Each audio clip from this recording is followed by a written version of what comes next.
The morning show on K-Bear 92.3 brought to you by Star Seed. And we're going to take a little time this morning, maybe a little bit more time than we usually do, as we have some guests in studio for our regular visit with Custer County Emergency Manager Mark Rempe. Good to see you, Mark. Good to see you, too. I want to, before we let everybody know who we're talking to, you alluded that I told you this morning I had a special guest. Yeah.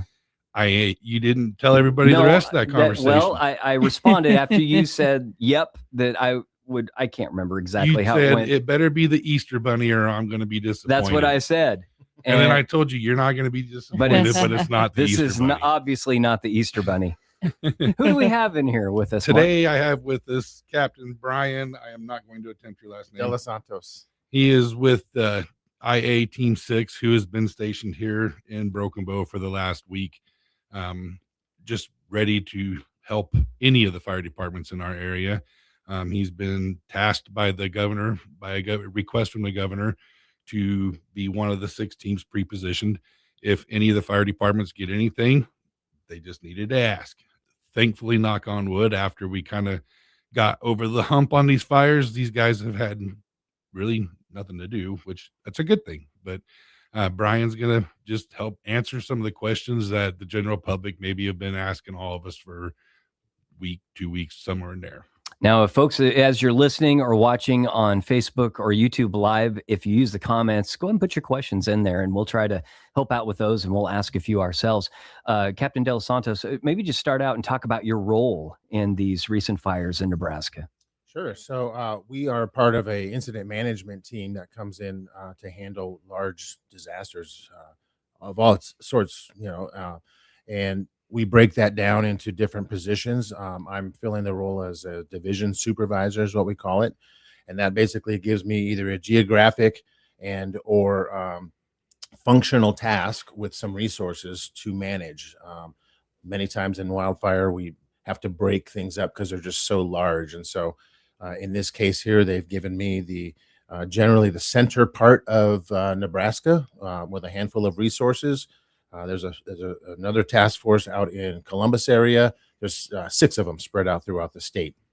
So my assignment here is to tie into the local agencies, find out how they operate, and try to dovetail as best as possible and offer an extra lift, because we know they've been extremely busy here with the fires, and that's our job here, is to get them some help. Yeah, it was definitely crazy there for a while. Right now, things are pretty contained, but contained, that is a word that comes up a lot in our conversations with listeners. We live in a day and age when everybody wants information right away, instantly, and it's not always available. But how is containment determined, and how are those measurements achieved as you are attacking a fire? Yeah, a very, very common question for sure. The containment itself is defined by not necessarily time, distance.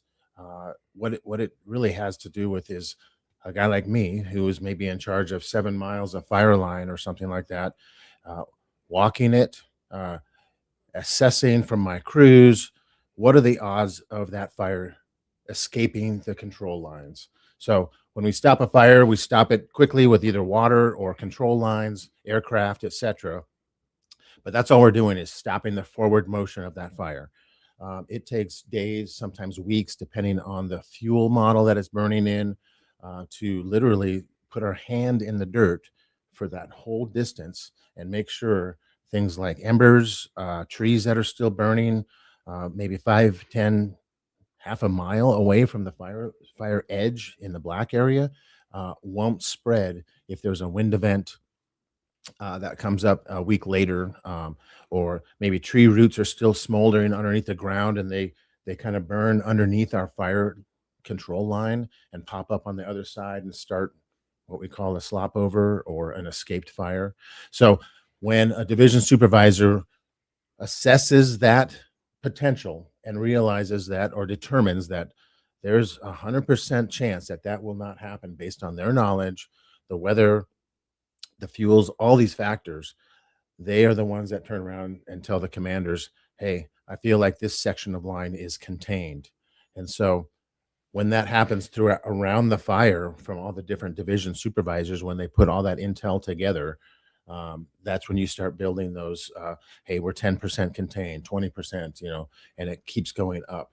And so it's a little, I guess, the smoke is out of the sky for maybe a week or even a number of days, but those containment numbers don't come up until that is determined.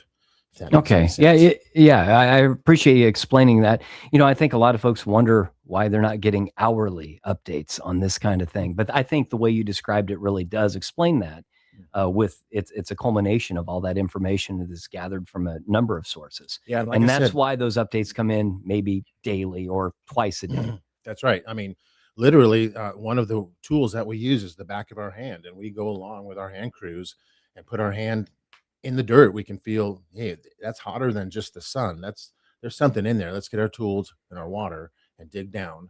And so when you think about, having hundreds of miles possibly a fire line, that just takes a lot of time to determine that, because it does happen sometimes, some factors out of our control where we call a fire out and we call it contained, and then 2 weeks later some sort of a red flag warning or a wind event happens and we get an escape fire. We don't want that. So before we throw those numbers out there, we want to be 100% sure that it's not going to happen. How do some of the apps that are out there, like what's the one I have on my phone? Watch Duty. Probably Watch Duty. Yeah, Watch Duty. How do they get their information? They tap our so we have a public information officer that's usually attached to our team as well to help disseminate accurate information as fast as possible. So they put out products like on a Facebook page, Twitter, Sheriff's Department, EM websites, etc. So Watch Duty taps into all of those sources, and they do a pretty good job because they're pretty reliable. I've been pretty happy with seeing those products as just a consumer myself. But they tap into all of that. We don't speak to them personally, but they tap into all of our sources and put that stuff. They listen to sometimes just radio stuff that's out there from incident radios that are public. So they do a good job with a wide variety of sources. And this might be. Go ahead, Rachel. I thought you had a question. Nope. And maybe this is a question for both of you. Talk about the interaction between your task force and the local departments and how that happens. That's a big part of why we do this segment on the air. That's right. Yeah. So the reason why we're even called is because local agencies, local departments are just getting overwhelmed. And so they reach out to their state, and the state has some levers to pull to get incident management teams like ours to come and assist. So when we arrive and we're tasked with this job, for example, of support, the first thing we do is try to tie in with law enforcement, fire department, emergency managers, etc. Let them know we're here in town. Let them know that what our capabilities are, what we have available to us. We were talking about, the normal process of ordering and things like that. Sometimes we can bolster that with aircraft, expertise with, more fire trucks, incident management and control, knowledge and skill sets. And the idea is to, excuse me, dovetail in really nicely as possible, as if we were here all the time. And so it's about relationships, finding out what they can do, what they need from us, basically, and then try to fill those gaps while we're here. And again, it has a lot to do with relationships, team building, etc. And so the faster we can do that, like I met Mark on the first day we got here, and he's been just fantastic with getting us in contact with the right people, answering all of our questions, so that we're response ready and we can bring value added resources to a fire and not distract, I guess, and cause more problems for an incident or a fire chief, right? We want to help versus hinder, I guess. So, something, not to interrupt you, Adam, go but ahead. something else that he mentioned in there, the locals do get tired. We get pounded in Nebraska with these wildfires, and it does not take much for us to get behind on chores. Rachel commented, it's Yep. calving season, we're coming around on planting season. We don't have all day to sit on these. Plus they kind of need some sleep. So these guys get tasked to come in and help support us and take over for a little bit on that fire. They're not taking over. They're just assisting and letting us watch. Our local people are still in control of that's that. right. So if it gets passed up above, like our fires recently have done, they've gone to the federal level. It is going to do the exact same in reverse when things start getting better. So Yeah. One more question that I might add, and I don't know how much you can go into this, but it seems like in recent years in Nebraska, in this part of the world, we've had more of these big wildfire incidents. Any insight as to why it seems to be happening more? I'll touch on this. I don't know how many people I may irritate with this, but we've had some really good wet years. Our grasses are really, really tall. Our trees are really full. They're primed. We got hammered. Not much moisture last winter, if we all remember that. And this winter, I think it snowed twice. Yeah, it wasn't much of a Yeah. winter. So Lots of fuel out there. Everything is just super, super dry. We've been living in red flag warnings all winter long. It does not take much for these things to get big.